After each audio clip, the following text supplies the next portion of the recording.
que j'aime bien avec le dispositif Opéra, c'est que au-delà de la voix, il y a tout un aspect d'écriture qui compte, puisque c'est du théâtre mis en musique. Donc il y a tout l'aspect comment je mets en musique, mais aussi comment j'écris et qu'est-ce que j'écris. Le fait d'accoucher d'un texte devant quelqu'un, c'est quand même quelque chose de pas anodin parce qu'on donne de soi. Et on va sur des publics plutôt timides. Il y a ce côté de sortir sa voix, de sortir qui l'on est. Pour des publics plutôt extravertis, au contraire, ça va être comment on peut se recentrer autour d'un sujet pour pas partir dans tous les sens. Parfois, il y a aussi, dans le cadre du rendu, il y a un cadre qui est des fois dur à gérer pour les individus. Et c'est comment on peut les recentrer pour qu'ils prennent conscience que c'est pour eux-mêmes qu'ils le font et que ça va induire pour eux une évolution. Donc pour ça, on peut passer, quand on est sur un travail de groupe par exemple, par du travail de cadavre exquis, que j'ai pu expérimenter cette année, notamment dans le cadre des ateliers Garance avec Joseph Rouzel, et aussi que j'ai mis en place et en pratique dans mes propres ateliers, que ce soit des cadavres exquis vocaux, donc c'est-à-dire que chacun propose une proposition et on met bout à bout la proposition et à la fin quelqu'un doit la restituer, de le faire de façon écrite, quand les groupes sont justement pas forcément à l'aise à l'oral, de passer par le médium écrit, ce qui fait que tout le monde va rédiger un peu dans sa propre intimité et après va se mettre à lire aux autres ce travail collaboratif. Et dans la collaboration, en fait, ça permet de plus facilement s'assumer parce que c'est pas que nous-mêmes, c'est aussi le fruit d'un travail. Donc c'est moins s'exposer que de s'exposer avec les autres. Et ça dépend un peu des sensibilités de chacun chacune. Il y en a qui ont du mal à s'exposer avec les autres et qui préfèrent s'exposer eux-mêmes. D'autres qui préfèrent s'exposer qu'avec les autres et qui n'oseront pas s'exposer seuls. Et c'est intéressant aussi de voir comment ça touche à des sensibilités différentes. Parce que ça parle aussi d'un positionnement de soi aux autres. Est-ce que je suis plutôt à l'aise dans le groupe ou pas à l'aise et comment je peux travailler sur ces notions-là pour me sentir plus à l'aise et trouver ma juste place. Si je suis seule, est-ce que j'aurais besoin d'être mise en valeur, d'avoir une place spécifique si j'ai tendance à penser un peu rapidement, est-ce que dans un travail collaboratif, je vais plutôt prendre le lead et donc mener les gens. Dans le cadre de l'atelier à l'Opéra de Tours, on a très vite vu qu'il y avait des personnes qui étaient plutôt leadeuses et d'autres qui étaient plutôt suiveuses. Et ça crée des dynamiques de groupe qui sont aussi parlantes de hiérarchie et de dynamique sociale qu'on peut retrouver après dans d'autres contextes qui ne sont pas forcément celui de l'atelier. Comment telle personne a plutôt besoin d'être seule quand elle travaille, mais en groupe va s'épanouir beaucoup plus parce qu'elle aura préparé les choses en amont. Et du coup, de prendre conscience dans le cadre d'un rendu autour de l'opéra-thérapie, de quels sont ses besoins créatifs et productifs aussi, et après dans le cadre du travail médico-social, comment on peut transformer ce qu'on a expérimenté artistiquement et créativement dans le cadre du travail en commun. Comment je travaille avec les autres équipes, est-ce que j'ai plutôt besoin de mener des choses seule et après je peux les faire avec les autres, quel est mon lien au public, et notamment aux personnes que j'accompagne, qui vient parler aussi de ses limites et de ses besoins en termes d'intimité affective et d'intimité dans l'accompagnement. Jusqu'où est-ce que je peux aller avec les personnes que j'accompagne et de savoir mettre les limites pour pouvoir se respecter et s'écouter. J'ai pu observer dans les cours que je donnais des débordements dans les premiers temps parce que j'avais pas conscience de ce lien de transfert.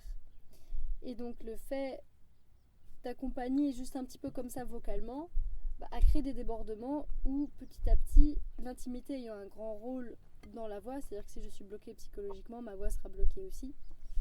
Et comment en travaillant sur le déblocage vocal, on débloque des choses aussi sur le plan psychologique. Et donc prendre conscience de ça, ça crée une intimité avec les personnes qu'on accompagne et ça va remettre la juste limite pour dire on fait ce parcours ensemble là, mais ce parcours t'appartient. Et à toi après de le transcrire et de le remettre dans ton quotidien. Ça ne nous appartient plus en tant qu'art thérapeute. On peut le transmettre après aux thérapeutes et aux personnes encadrantes qui vont travailler avec les personnes qu'on a accompagnées ou qui sont en synergie. Mais c'est pas notre responsabilité en tant qu'art thérapeute de pousser l'accompagnement au-delà de l'atelier d'art-thérapie. Parce que c'est pas notre rôle, vu qu'on n'est pas thérapeute des personnes qu'on accompagne. On est juste art-thérapeute et on vient faire dire, faire écrire, faire exprimer, des choses qui après peuvent être mises à l'analyse et au travail, mais qui du coup, moi en tout cas à l'heure actuelle, n'est pas mon cadre de travail puisque je ne suis pas thérapeute, psychothérapeute en tant que telle à l'heure actuelle. Je suis une artiste qui vient faire une médiation entre un univers affectif intime et un univers artistique créatif. Après, comment cet univers vient se modéliser, on peut le voir, le mettre en forme et le souligner, mais l'analyser n'est pas du ressort de l'art thérapeute que je suis aujourd'hui. Joie de l'âme et du cœur, toi que j'aime ardemment, tu es plus beau qu'un ange. En intervenant dans une maison spécialisée handicap, avec les équipes encadrantes, on avait très peur parce qu'elles disaient attention, faut pas que ce soit trop fort, peut-être qu'il faudra les prendre par petits groupes les uns après les autres, les séparer. Et en fait, au final, on a commencé le matin et on a fait 3 heures d'affilée. On avait prévu 3 fois 1 heure, on a fait 3 fois 1 heure, mais le public est resté pendant les 3 heures. Et donc ils ont un peu participé. Et c'était intéressant de voir comment les équipes encadrantes ont joué le jeu ou pas, en nous accompagnant, en nous aidant, ou au contraire en étant juste spectateurs de la situation. Et on a pu voir des personnes qui étaient plutôt considérées par l'équipe comme problématiques ou comme renfermées sur elles-mêmes, se mettre à chanter ou venir au contact de l'instrument. Et du coup, ça crée cette potentialité-là que peut-être avec un travail sur du plus long terme, il y aurait la possibilité de mettre en place des ateliers de pratiques concrètes et ces personnes-là qui étaient sensibles puissent se mettre aussi à pratiquer et donc à explorer cette potentialité créative qui est en eux, elles, et pouvoir laisser libre cours à ça.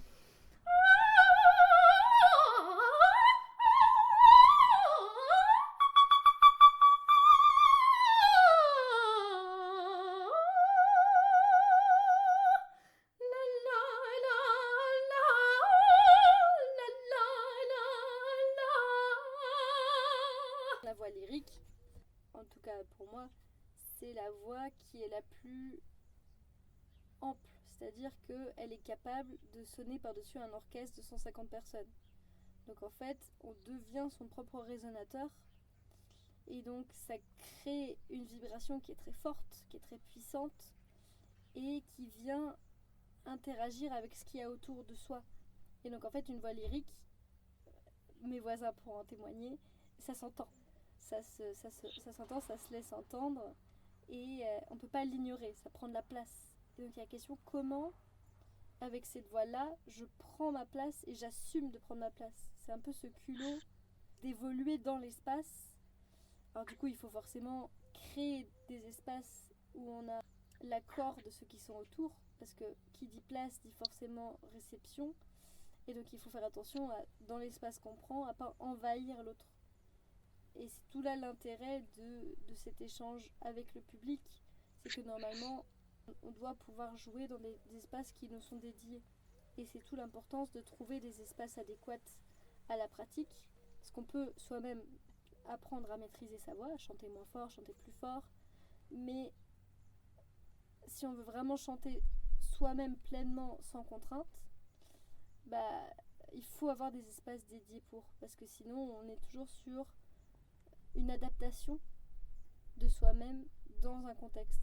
Et l'idée de la voix lyrique, c'est de plus avoir à s'adapter. C'est-à-dire que j'ai mon plein potentiel vibratoire, vocal et corporel, et j'ai juste à exprimer mon intimité et mon expressivité dans l'appui d'un rôle que je partage au public. Un rôle qui souvent, je l'ai étudié, je l'ai travaillé, je l'ai traversé. J'ai traversé un personnage qui, dans sa sensibilité, vient me parler. Et là, c'est tout le travail théâtral. C'est-à-dire que si demain, je devais chanter Violetta, qui est donc le personnage de la Dame aux Camélias, je vais étudier ce personnage-là. Je vais voir comment elle me parle. Qu'est-ce qui est dans cette courtisane vient me parler dans le mal-être qu'elle vit, dans son interaction qu'elle a avec les autres hommes qu'elle va côtoyer, quels sont ses rêves, quelles sont ses envies. Et c'est tout cet univers-là qui, dans l'opéra, est en plus spécifique puisque c'est toujours ancré dans des histoires littéraires qui s'écrivent ou qui existent déjà et qui viennent être sublimées et donc parler d'émotions, parler de situations humaines et donc viennent amplifier, comme la voix lyrique amplifie la voix normale, l'opéra vient amplifier des émotions, vient amplifier des situations où bon, voilà, on frôle très vite le drame, mais c'est ça qui est intéressant aussi, c'est qu'on sait que c'est pas dans la vraie vie, mais on est quand même toujours sur cette brèche de comment ça se passerait si on cédait complètement à la jalousie, si on cédait complètement à l'amour, si on cédait à ces émotions un peu extrêmes qui sont dépeintes en musique, mais qui sont des émotions qu'on traverse et qu'on doit apprendre à canaliser, à gérer. Et l'essence même du théâtre et de l'opéra, c'était la catharsis. C'est comment je peux, en voyant les émotions des autres, gérer les miennes. Et donc, c'est aussi ça le travail thérapeutique derrière la voix lyrique, c'est comment entendre ces individus qui chantent à pleine voix. Moi-même, je peux avoir envie de porter et de faire chanter ma propre voix. Et du coup, par miroir, créer cette envie d'exister, de remplir l'espace et de mettre en place des cadres où on peut se permettre ça. Un cours de chant, même si c'est quelqu'un qui ne va jamais chanter professionnellement de sa vie, c'est un espace où quelqu'un va venir chanter, exister et toucher à son intimité et sa propre émotivité le temps d'un cours. Et c'est la responsabilité du professeur de prendre conscience que ça a besoin de s'exprimer, mais de ne pas juger, de ne pas rentrer dedans trop intimement, parce qu'on n'est pas là en tant que thérapeute, psychothérapeute, on est là en tant que art thérapeute. Donc on accompagne les personnes dans leur chemin artistique, qui est leur propre chemin d'appropriation artistique de leurs moyens, mais qui leur appartient. Et eux sont là, nous on est là la boîte à outils qui va leur proposer de faire ce chemin vers eux, mais on doit être attentif à pas être intrusif et à manipuler nos élèves ou les accompagnants vers des rêves qui ne sont pas les leurs mais les nôtres. Combien de professeurs qui n'ont pas pu aboutir à un projet de carrière vont pousser leurs élèves à la carrière, ce qui va être un super tremplin, mais parfois les élèves n'en ont pas envie. Et c'est comment on peut être à l'écoute du vrai besoin en tant qu'art thérapeute de l'autre et pas notre besoin à nous, qui du coup doit être travaillé, processé ailleurs que dans le cadre du cours où on peut en prendre conscience. Je sais que si je fais travailler tel élève, que j'ai envie de le pousser, je dois rester conscient de ses limites à l'élève et de ses vraies envies et toujours re-questionner ça. Mais par contre, moi, prendre conscience, qu'est-ce que j'ai envie en voulant poussant cet élève, malgré l'élève, qu'est-ce que moi je mets au travail et qu'est-ce que moi j'aurais envie de faire pour travailler moi-même, sur moi-même, ou de travailler avec l'élève, mais toujours s'assurer de son consentement d'aller vers ce chemin-là. Et de ne pas pousser vers une voie qui peut parfois mettre trop de pression ou être trop anxiogène en fait, et n'être pas possible à gérer pour l'élève, parce que c'est pas la voie qu'il a vraiment envie. Il y a des élèves qui ont juste envie de chanter. Et ça, c'est bien aussi de se dire qu'on a le droit de juste explorer cette émotivité-là, cette créativité-là, sans avoir besoin d'aller plus loin. Et c'est aussi important à identifier. Lorsque tu parais, je sais tout. Je sais tout devant nos yeux.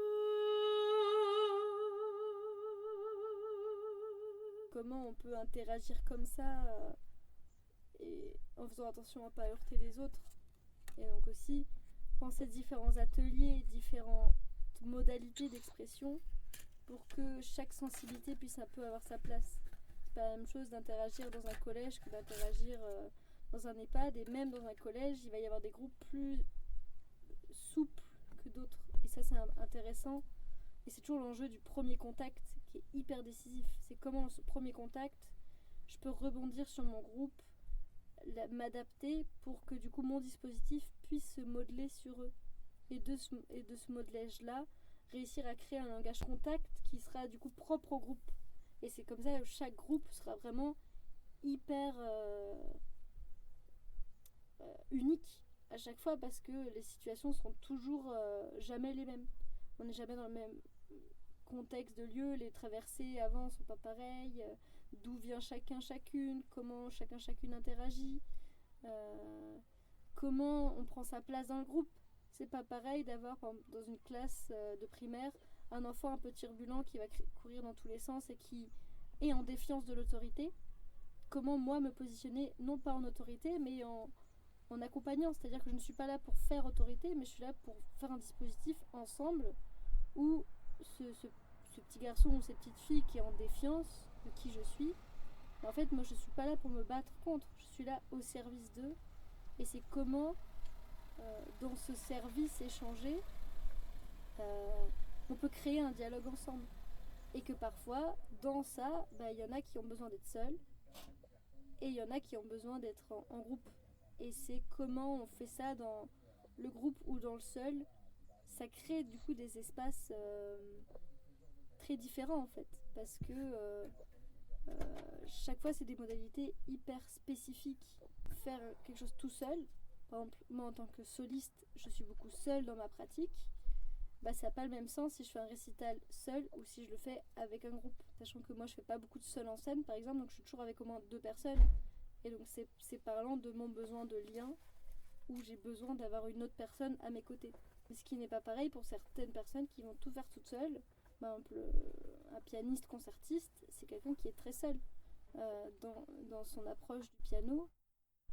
Et c'est parlant aussi d'une façon d'être et d'une façon d'être sensible aux interactions des uns des autres et de sa place. Certains ne sont pas à l'aise en groupe, d'autres le sont.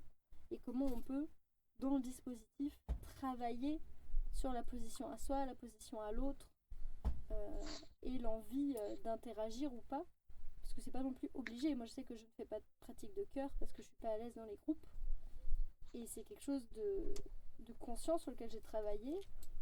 Par contre j'aime beaucoup chanter en quatuor ou en trio, mais dans une certaine mesure. Et donc c'est ça qui est intéressant à explorer et visiter.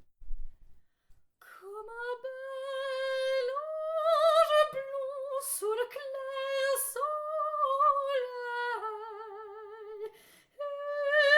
hélas, tous nos pauvres cœurs soupirent.